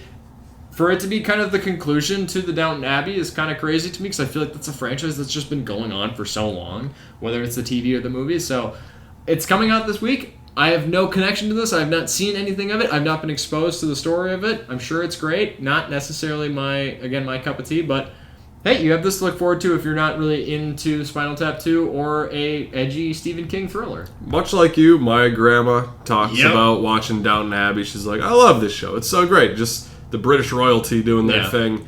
I don't know that I would go back and watch the show, but I could actually weirdly see myself watching these movies and having a good time. How many movies are there? There's 3 movies. There's fucking 3. Well, this is the third one. Third? Still. Yeah. So like the first one was 2019. I think Downton Abbey: A New Era was 2022. New Era was the one that I was okay. Yeah. So that one, and then this is the grand finale. But yeah, I don't know. I'm very interested in British royalty and culture and the kings and queens and stuff. I don't know. I just find that interesting. So I think I could get into this. Like, I don't know. It seems like just this like posh and drinking tea and at castles. I'm like, It could be kind of fun. The charm of that is interesting. Yeah. The royalty of it, I'm like, I'd rather be drowned in like a 3-foot pool than fucking learn about this shit. I'm sorry. It's not for me. And not that it's bad if it is for you. It's just, fair. I think I've missed the boat on that too. So. Yeah, I think they'll probably have some tributes for Maggie Smith. I know she was in a lot of the other ones, so that could be a nice little send-off for her. I don't know that... I doubt that she had anything like filmed for this movie at all, but... I don't know. Paul Giamatti's in this. Paul Giamatti, he's like... Yeah, I saw him in the trailer. That's kind of cool. Yeah. I feel like he fits within that, so... I'm going to see the other two movies for sure in theaters, but down the road, if somebody's like, you want to watch the Downton Abbey trilogy? I'd be like, sure. Yeah, I'll check them I've out. only heard great things Yeah. as like with the show and the movies, so... Again, if you don't want to see Stephen King or Spinal Tap 2, I completely understand if this is the movie that's really kind of suiting your fancy. So go check it out. Go to the theaters. Support whatever movie you want. We have kind of a pretty decently diverse week this upcoming week. In terms of physical media roundup, I did buy a couple of movies this past week, both Criterion Collection Blu-rays of two films that are somewhat classics or films that would kind of be the kind of sense or source of that conversation of, oh, you haven't seen this movie, at least within like film head conversations. Mulholland Drive, directed by David Lynch, who is one of the, not necessarily my favorite directors, but a director that I'm always interested in. I'm always like Elephant Man I love, Blue Velvet is fantastic. I'm just so intrigued by his work. He's very weird and all of his shit is super surreal and outlandish, and Mulholland Drive, I've heard a lot of people say it's his best movie he's ever made. Also, it's his most out there movie that he's ever made. So I'm really interested in seeing that and checking that out this week. I also ordered and got Ikiru. I got both of these movies here, but Ikiru, directed by Akira Kurosawa. I know you've seen this movie. I haven't. This is one of like the big kind of glaring holes in terms of like the Akira Kurosawa filmography that I've missed out on, and I'm really excited about it. We've kind of come off of like at least Highest Lowest came out, but High and Low was the one that we really kind of resonated with and got to talk about a lot, and that's kind of got me more into like an Akira Kurosawa kick. So hopefully I'll watch Ikiru here soon, as well as Mulholland Drive. Yeah, I haven't seen Mulholland Drive, but much like you, I really want to check it out. Ikiru, I watched in school and college and in a lot of my film classes, so I love that movie. It is really like a template for like Breaking Bad almost, of like somebody decides they want to start living when they find out they're dying. Yeah. Love that story, and I love the movie. It looks incredible. I love the main performance in there. So excited to hear your thoughts on it. I think you're going to love it. I could see it being one of your favorite Kurosawa movies for sure. As far as things coming out this week on September 9th, we have quite a bit of things coming out. We have Jurassic World Rebirth, Ballerina, Elio, Materialists, which I was scheduled for a couple weeks ago, but it's finally coming out now in the A24 packaging. Clown in a Cornfield, Ice Road Vengeance, that Liam Neeson movie. Remember that? Hearing about that thing? Huh? No. Remember that? I don't either. Not at all. I remember seeing the poster or something. The Ritual. Remember that one also? The Al Pacino, Dan Stevens. That one, priest. maybe fucking rent that this week. Maybe also, I'll check that out. Also, Bridehard. No, I almost saw that. Yeah, we I think that was like the AMC screen unseen. We like thought it could have been that. What were we going there hoping to see? 28 years later, we were hoping. 28 years later, we saw 40 Acres, but 40 we're Acres. like, it was a rated R movie. I'm like, it could be Bridehard. It wasn't. That was scary. Cause I'm like, well, that's directed by Simon West, which is the only good thing he's made aside from Con Air is Expendables 2. And I'm like, I don't need fucking anything from Simon West right now. So if you're just itching to see Bridehard, that's coming out on Blu-ray this week. And then we have the 4K Criterion of High and Low, which I may buy that this November when the sale comes out. Sale. And then Ouija on 4K, which is a great movie. Ouija Origin of Evil I love. That's what I was going to say, I'm like, I didn't know you liked this one. Yeah, the original is not great. It has Olivia Cook in it, which she's good, but the sequel I really like, from Mike Flanagan. But yeah, a big release week. Fun to have a lot of things coming out. A few of these things I'll definitely be buying. I know Ballerina has a few different 4K releases, some steelbooks. Jurassic World has a steelbook. Elio, I think, has one as well. So, nice little variety of things coming out this week. Yeah. Clown in a Cornfield, it would be a recommendation for me to you. That was a movie that I was pleasantly surprised by in terms of like horror films from this past year. And it kind of, I know we're dipping into more of like the fall time of year, but also Clown in a Cornfield, it gets into that spooky season, but also it feels like a summer movie. So I was really kind of surprised by that movie. I think that it would be a good one for you to check out. Maybe we both watch Ice Road Vengeance and talk about that next week. That could be fun. Get drunk and watch that. Fucking horrible. Yeah, let's do that. Moving into some movie news, want to start off on a sad note. Graham Greene, has passed away. He was a very prolific actor, nominated for Best Supporting Actor for Dances with Wolves, popped up in so many other things, can't name them all, but mainly he was in The Green Mile, Wind River, Maverick, very underrated movie, Die Hard with a Vengeance, Antlers, and then a couple years ago he was in the Marvel show Echo.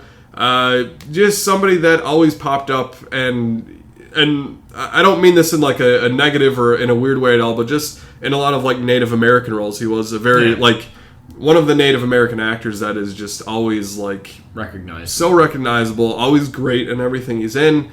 Him and like Gil Birmingham, I just kind of pop up and stuff that I'm like, you're really great, but not to just like subject them to only those roles as being like, oh, you're just that guy, but just in a lot of those, it's kind of where he made his name. But such an incredible actor that was so consistent, so likable, just a softness to him in a lot of his roles as well. So very sad to lose him, but like we say any week that we talk about someone that passes away, can always live through their work, and especially Dances with Wolves. I remember watching that movie for the first time in college and just being blown away by it. Him specifically in that movie is great. So, there's still a lot of his movies I haven't seen, so I'm excited to watch those down the road and just, appreciate his work and all the great things that he did. Yeah, no, he was a trailblazing indigenous actor within the Hollywood system, and the film that surprisingly stands out to me the most was Die Hard with a Vengeance. That was a movie I watched a lot as a kid, and I remember he was just like a part of the NYPD, and I was like every time I saw him, I'm like, oh my, he's one of those character actors where you see him and you immediately recognize him. You're like, oh my god, he's in this too. So it's sad to hear, but again, we're getting into more of a celebration of being able to look at the filmography and the legacy of this actor. But he'll be missed. He was a trailblazer. He was a phenomenal character actor, and he was great in everything I've ever seen him in. So I might have to check out or rewatch, or I forgot he was in Antlers. Maybe I'll go back and watch Antlers, especially as we're getting into the spooky season. So maybe I'll check that out. One of the biggest news pieces from this past week, which came out kind of in out of nowhere, just Instagram post, I believe, by James Gunn. But it looks like David Corenswet will be donning the red trunks happily again for a sequel to James Gunn's Superman, which was set to come into theaters in July of 2027, specifically July 9th. Gunn, who also co-heads DC Films, announced the title for the film will be Superman Man of Tomorrow. With the original film kind of grossing and still making money, but grossing past $600 million worldwide, it's not a surprise that we're getting a sequel. It is a surprise to me, at least, that we're getting a sequel this soon, because I feel like I've seen so many reports of we have Superman involved in other stuff, but not necessarily like a direct sequel to Superman. So I'm like, what does that mean? And also the artwork that was released with this announcement has, with the Man of Tomorrow, you have Superman and you have Lex Luthor in his green kryptonite armor and shit. So it's just like, oh, sweet. I'm excited to see the brain match the brawn and see a Lex Luthor that can kick ass, because I really like Nicholas Hoult in David Corenswet and James Gunn's first Superman movie from this past year. So I'm really excited about that.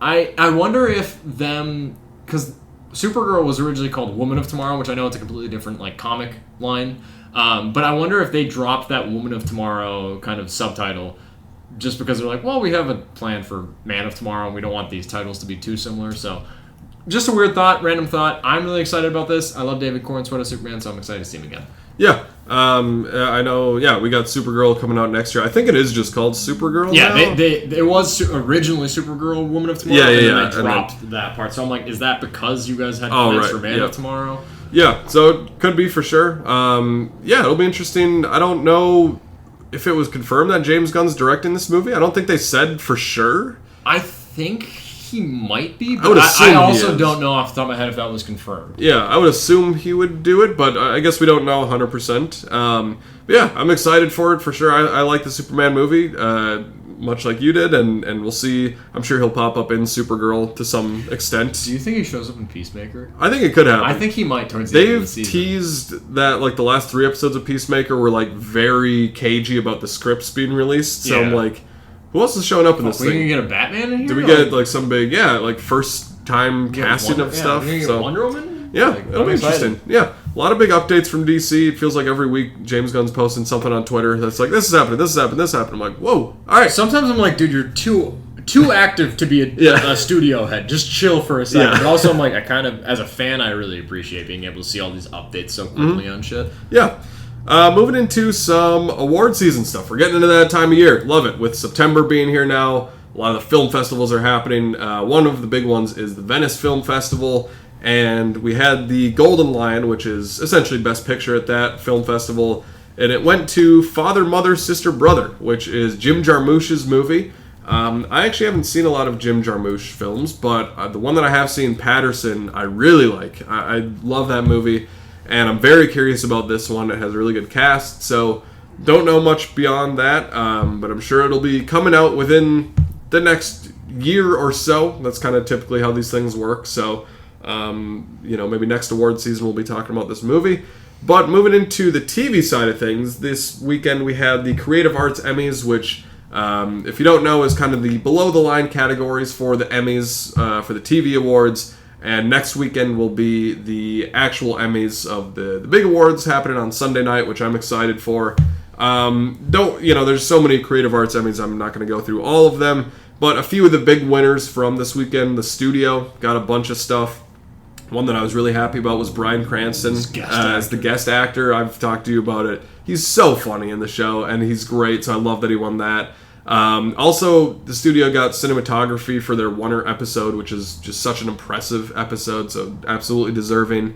Severance, like I mentioned, Merritt Wever won Guest Actress, which I'm really happy about. She's really good in that show as the wife of Dylan, as kind of with his innie and outie, that whole relationship. Oh, shit, okay. Yeah, so she's really good. I'm glad that they recognize her, because I think she's awesome. Also, they recognize the score from Severance, which is awesome, and the title design for this season, which is really cool, too. A few other things, just wanted to shout out from these. Andor got a few awards for some costume editing, production design, visual effects. House of the Dragon Season 2 got a makeup award, which I like that second season, so I'm happy it got recognized. Last of Us got a sound editing award. Adolescence got one for casting, cinematography. And then The Penguin got a bunch of good stuff, mainly for makeup, hairstyling, costumes. The prosthetic makeup in that is incredible, so very deserved. Also, the score for that got recognized. That main theme is so good. Awesome. The dun-dun-dun-dun-dun, and just all that. And then the last point is Rebel Ridge won Best TV Movie, which I haven't seen yet, but I'm very curious about. So, a lot of the big players kind of recognized here. Just wanted to shout out some of them. I'm excited to see the Emmys next weekend, and maybe we'll do... I guess this would be the week to do an Emmys prediction thing. Actually, we could do it before the show next week. Yeah, we'll record Sunday, yeah. Yeah, so maybe I'll do an Emmys prediction thing but before that. But yeah, so I was pretty happy just to see a lot of these different shows recognized. Yeah. Back to Father, Mother, Sister, Brother. I'm excited for that. Jim Jarmusch, I'm not, like you, I'm not the most well-versed in his filmography, but I also love Patterson, and I love Adam Driver, which I know he's in this. Cate Blanchett is a phenomenal actress, even though I don't like Tar, and I hate her in Tar, and I wish that movie won nothing.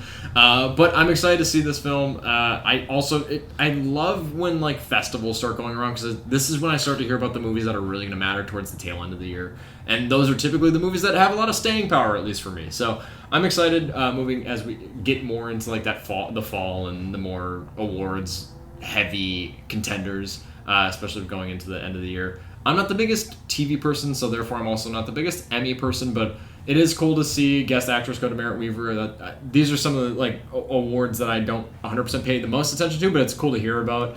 I am, if anything, more intrigued in Rebel Ridge now, because I heard good things when it came out. I also like that the Emmys are acknowledging a lot of straight-to-streaming as TV movies. I'm like, thank you. They're not normal movies. They're not going... unless they go to theaters, obviously. But that makes me more excited for Rebel Ridge, so maybe I'll check that out here soon, too. We also had a massive fucking week in terms of trailers coming out. Notably, we had I Like Me, the John Candy doc. We had 28 Years Later, Bone Temple. A trailer for Marvel Zombies, A House of Dynamite, the new Catherine Bigelow film, Wuthering Heights coming. Is that Emerald Fennell that did that? And then we also got Die My Love, which has Jennifer Lawrence in that. So a lot of big documentaries. Corey, do you have a favorite of the lot? Are there ones that you didn't see, or ones that really stick out to you? Yeah, a few of the awards stuff from this year, kind of fall releases. Die My Love. Lynn Ramsey did You Were Never Really Here, which I love that movie. So seeing Robert Pattinson and Jennifer Lawrence just go toe-to-toe in a movie is very appealing. House of Dynamite looks like a really fun thriller. Catherine Bigelow, just this White House, at the White House as like a missile is coming towards it, from what I can gather. Wuthering Heights looks very interesting. I mean, Promising Young Woman and Saltburn are both very interesting movies, and this one I've heard is also very strange and just goes even further. Yeah. It's coming out on Valentine's Day next year, so I think we're going to hear a lot of conversation about couples seeing that movie. Me and my wife will be seeing that opening. Yeah. So I dig the trailer. I didn't love Promising Young Woman, but I really did enjoy Saltburn. That's a movie that I'm like, I want a physical release of this, because I would love to own this movie. I think that movie is so stunning visually, and a lot of that carries over into what at least you can see in the trailer for Wuthering Heights. So I'm excited for that. I'm sure I'll be seeing that for Valentine's Day with my wife. Yeah. 28 Years Later, Bone Temple. About what I expected from it. I'm still curious just to see how I feel about this other group. Jimmy, I think his name is, and Jack O'Connell. Jack O'Connell, and seeing all the characters come back and how we carry that along. The I Like Me, the John Candy documentary. I love John Candy. I think he's one of the funniest people to ever be on this planet. So I think this one just looks great, and diving into the deeper side and the dark side, unfortunately, of his life. And the last one, Marvel Zombies, I think that's coming out soonish, like in the next couple weeks. I think it's just like a 4-episode thing. But we see Blade in there. Blade Knight. Moon Knight Blade, kind of. Yeah. Almost. So it's not Mahershala. It's not, but very interesting to like get a hint of it and be like, is there any momentum as far as the movie goes, or including him in other stuff? But I really liked the What If episode, the zombie one. I forget if it was season 1 or 2, but that was one of my favorite What If episodes, was the zombie one, because I just thought it was a really cool idea and I liked it. So I'm down with this being a little 4-part thing that they put out, and a lot of interesting trailers that are giving a lot of different, kind of avenues to go down with whatever you're a fan of. Yeah. I'm like you. I'm a big fan of John Candy, so that documentary I'm kind of sold on. Nice. Every time you finish talking, I'm like, fuck, I need to talk. I need to cough right now. It reminds me of the I Am Chris Farley documentary that came out maybe early 2010s or whatever. I think that was like a Spike TV documentary too, but I really enjoyed that documentary. Marvel Zombies I couldn't give a flying fuck about. What If does not interest me. Animated Marvel does not interest me. Just give me movies. Don't even give me a Disney Plus series. Just give me a fucking movie, and give me a good fucking movie. And if you want to put Blade in something, make a Blade movie with Mahershala and figure that shit out, because I don't think it's that hard. David S. Goyer's even reached out to you guys being like, hey, I worked on Blade before. You guys want me to help you fucking idiots?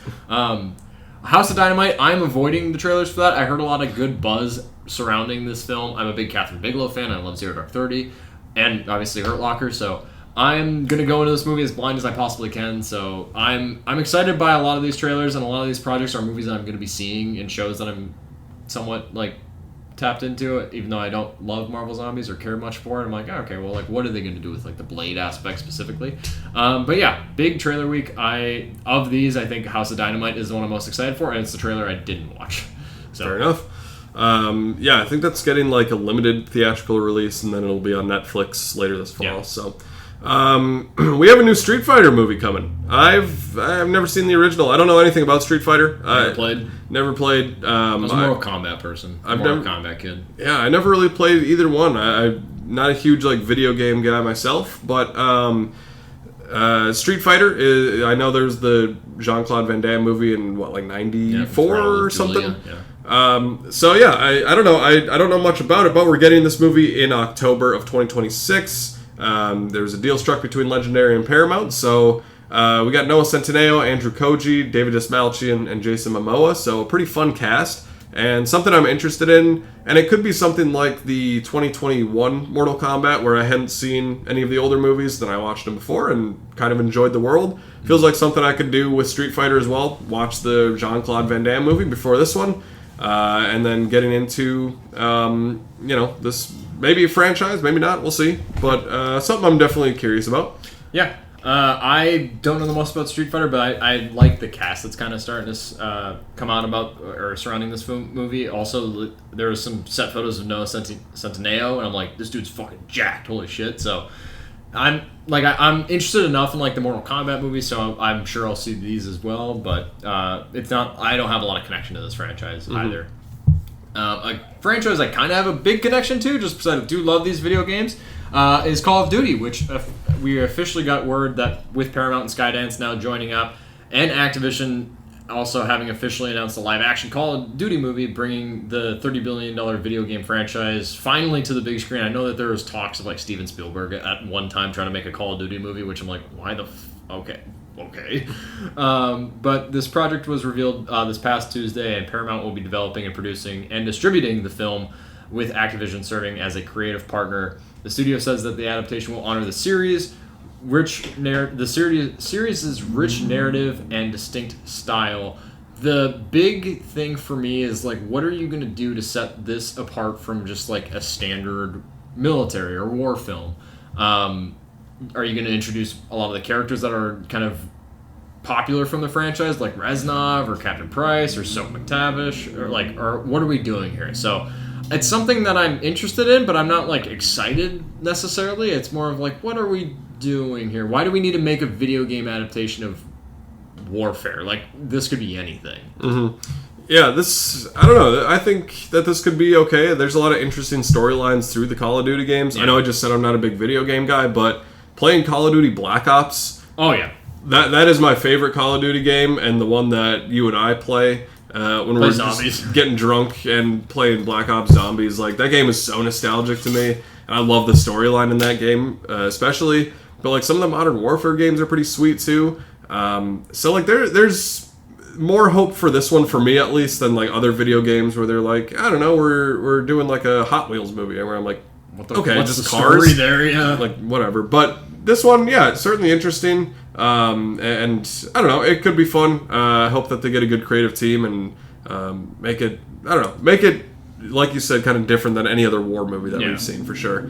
Last little bit of news is that the new Knives Out movie, Wake Up Dead Man, a Knives Out mystery, just had its world premiere at TIFF, the Toronto International Film Festival. Got great reactions there. People have been buzzing about the movie. And we got news that it's going to be coming to select theaters on November 26th, much like Glass Onion, which came out a few years ago. Kind of had a week release. This time we're going to have 2 weeks in theaters for Wake Up Dead Man, which is great. More people can see it. I think this movie's going to make a lot of money in theaters, much like Glass Onion did when it came out. But I am so excited for this movie. I love whodunits. I love Rian Johnson's take on whodunits. I love the first movie. I love Glass Onion too. So Craig in these movies is insane. Benoit Blanc. He's great. And the cast for this new one, just like having Josh Brolin, Jeremy Renner. Yeah, just a lot of really interesting people in there. I like the setting. Like, I don't know, just this like darker, like kind of church type setting is really cool to me. So excited that it's getting a theatrical release for sure. I know you and I will both be seeing that. And excited that it's having great reactions coming out of TIFF. Yeah, I'm super stoked. This is one of the more anticipated films I have for the rest of the year. Sad to say it's a Netflix release, but thankfully we're getting a little bit of a theatrical run with it, similar to Glass Onion, which I also really did enjoy. So I will be definitely seeing this one in theaters as soon as I can, because I'm hoping that same theater is showing it, like when we went to see it last time. So I'm super stoked. I can't wait. It's, like I said, it's a movie I'm eagerly anticipating, and I can't wait to see, especially with all the positive buzz that's coming out from TIFF about it. With all that being said, thanks for sitting down with us and listening to us yap about movies and chug down some Kona beer. This was another episode of Slate Night, the Film Fan Podcast. Be sure to follow us on Instagram and TikTok for more in-depth movie reviews and movie news. I had a very active Friday of posting like a bunch of reviews of shit that I just was so late on. So sometimes they're not the most timely, but we'll get them out eventually.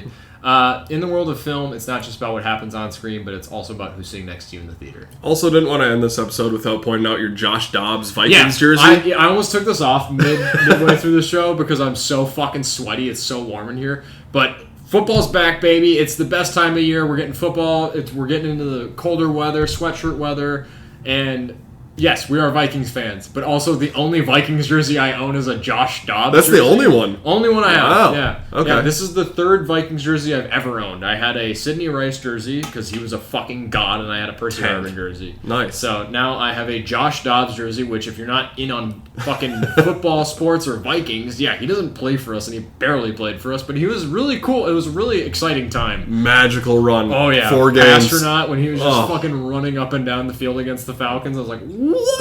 Where'd this guy come from? Well, he's actually can't throw the ball downfield, so that's why he's running it every goddamn Yeah. time. Now he's a Patriots legend. Now he's a Patriots I'm a legend. Patriots You fan. have him on your team. Yeah, they lost today against the Raiders. My Chargers, so I'm a Vikings fan, but my Chargers beat the fucking Chiefs. That was great. That never happens. I've been a Chargers fan all my life, and the amount of times in elementary school, I love that we're ending the episode on this. The amount of times in elementary school when I'd stay up late for a Monday night football game against the Chargers and the Chiefs, just for them to go tit for tat, back and forth all night, for Phillip Rivers to throw an interception, pick six, game over, Chiefs win. Every fucking time. It's something like that. So it was so nice. Also, I don't like Patrick Mahomes. I'm tired of Travis Kelce, and I'm tired of the Chiefs dynasty. Get them the fuck out of here. Herbert came to play. He started dating Madison Beer. Now he can just fucking sling it and run for 19 yards on a 3rd and long, and he just... Dude's cooking. Dude's a baller. I'm so excited for football to be back. Chargers starting off 1-0, but more importantly, Chiefs are 0-1. And what more fitting way to start the season than the Eagles-Cowboys? Eagles dude spitting on... Jalen Carter spitting on Dak. Yep. First play. Awesome. You know what? If that's not Philly, then I don't know what is. That's the Philly special. I was watching the game. I'm like, wow, we're back. Right into it. We are This so is some back right now. mid-season antics already. That's Yeah, sweet. it's incredible. So I just had to shout out the Josh Dobbs jersey for the audio listeners to just let them know that he's in our hearts always. Josh Dobbs. Anyways, for Mason and I at Slate Night, that's a wrap.